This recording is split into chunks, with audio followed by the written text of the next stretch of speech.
try to zero in on what makes you sharper, more effective. Today, we're tackling something pretty common now. Speaking English professionally in online meetings. Yeah, those Zoom calls, team meetings, even interviews online. They can be, well, a bit nerve-wracking. Definitely.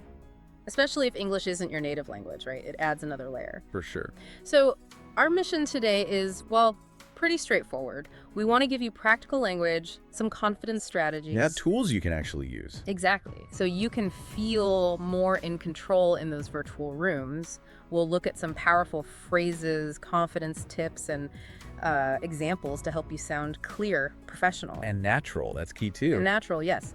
Think of this as like your toolkit for those meeting links. Right, we're not just throwing words at you. It's about how using them affects the meeting flow and, your impact. Okay, let's unpack this then. Where should we start? I mean, it feels like preparation before the meeting even starts has to be the first step. Absolutely. You've got to lay the groundwork. It really does set you up for a smoother interaction. It's all about, well, getting ready for success. So, okay, I'm about to join the call. What are those first few phrases? The ones that can make an immediate difference? Well, a really good one is, can everyone hear me clearly? Okay. It sounds polite, sure, but it's also super practical. You're checking the tech right away, sorting out any audio issues up front. Saves hassle later. Makes sense. Any others? Yeah, maybe something like, please let me know if my mic is muted. Yeah. Again, it's proactive. Avoids that awkwardness where you're talking but no one hears you. Oh, we've all been there. Right. And maybe let's wait a moment for others to join. It just has a calm, organized tone, shows respect for everyone's time. Those are really smart. They're functional, not just polite fluff. And it's not only the words, is it? Your actual setup matters too. Precisely. Have your notes nearby. Right. It means you can jump in thoughtfully, stay on track. It just, projects competence. And finding a quiet spot, that's huge. Yeah. Minimizes distractions, shows you're taking it seriously. Exactly. Professionalism, respect for the others on the call. Okay, let's switch gears. What if you're the one running the show, hosting the meeting?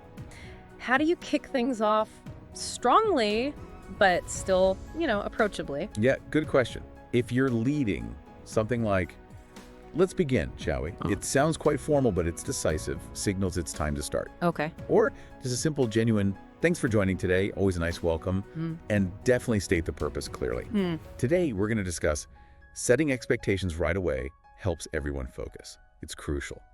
That upfront clarity does seem really valuable. Okay, flip side now. You're joining as a participant. How do you make a good first impression? Well, as a participant, saying something like, thank you for the opportunity to join is just polite, shows appreciation. Nice touch. And maybe add, I look forward to contributing to the discussion. That signals you're engaged, ready to participate, not just, listen passively. Right, you're there to add value. Okay, so the meeting's underway. Now we get to the core part. Sharing ideas. This can feel tricky, jumping in or making sure you're understood. It really can.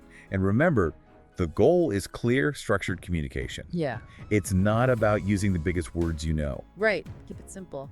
Keep it simple. Keep it clear. You want your message understood easily, especially if others are also non-native speakers. Avoid that cognitive overload. So what are some reliable ways to start when you want to share your opinion? Those sentence starters. Yeah, exactly. You could go with, in my opinion. It's direct, signals it's your viewpoint. Okay. If you're using data or facts, maybe based on the data, that adds weight, credibility. And if you need to interject smoothly, I'd like to add something here. It's a good way to signal you want to speak without being too disruptive. Those are really useful for getting your own points across, but what about encouraging others, getting them involved? How do you sort of open the floor? Great point. To pull others in, you could ask, what's your take on this? It's direct, inviting. Yeah, I like that. Or if there's a suggestion on the table, do you agree with this suggestion? That seeks consensus, invites feedback. It's about active listening, making people feel heard. Got it. Now, the inevitable.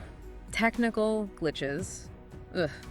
We've all been there. Frozen screens, choppy audio.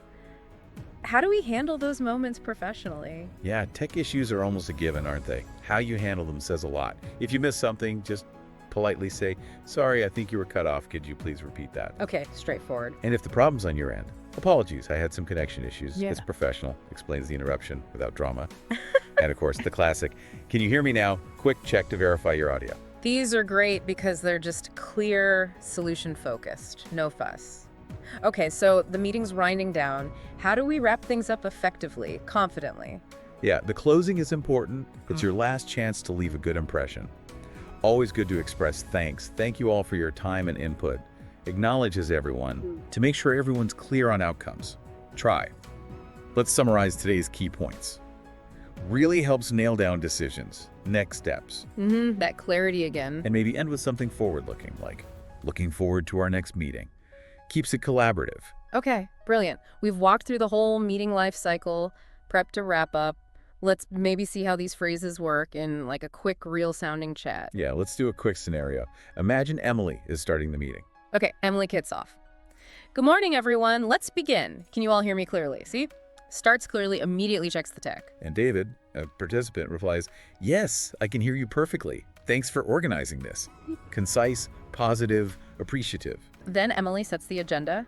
Great. Today we'll be reviewing the Q3 results and outlining our strategy for Q4. Straight to the point, everyone knows why they're there. Then David jumps in smoothly. "I'd like to add something regarding the Q3 results." See that opener? He continues. "Based on the sales figures from last month, perhaps we should reevaluate our projections for Q4. Grounds his point in data. And Emily's response is key. Thanks, David. That's a valuable point. Let's discuss that further. She acknowledges him, shows openness. What's really clear there, even in that short bit, is how these phrases help the conversation flow. It's smooth, professional, efficient. Emily's in control, David contributes respectfully. Exactly. It shows they aren't just random phrases to memorize, they're actual tools for making the conversation work online. So, as we wrap up this deep dive, what are the absolute must-remember takeaways for everyone listening? Okay, key things. First, keep your sentences relatively short and concise. It just makes things clearer, easier to follow online. Right, less chance of getting lost. Second, speak fairly slowly and clearly. Articulate, it helps comprehension, plus gives you a moment to think. Good point. Third, always use those polite phrases and confirmations. Thank you, I understand, got it. They foster a much better atmosphere. Those little things add up. They really do. And finally, this might sound odd for audio, but smile. Even if they can't see you, it actually comes through in your voice. Makes you sound more confident, more approachable. That's a fascinating tip. So these are all really practical things you can start using like tomorrow. Absolutely. So if you've ever felt that bit of uncertainty about speaking English professionally in these online settings, hopefully you now feel you've got a more concrete set of tools. Exactly. And maybe think about this. How could actively using these specific phrases change your own confidence? But also, maybe change how much impact you have in your next online meeting. How might it shift things for you?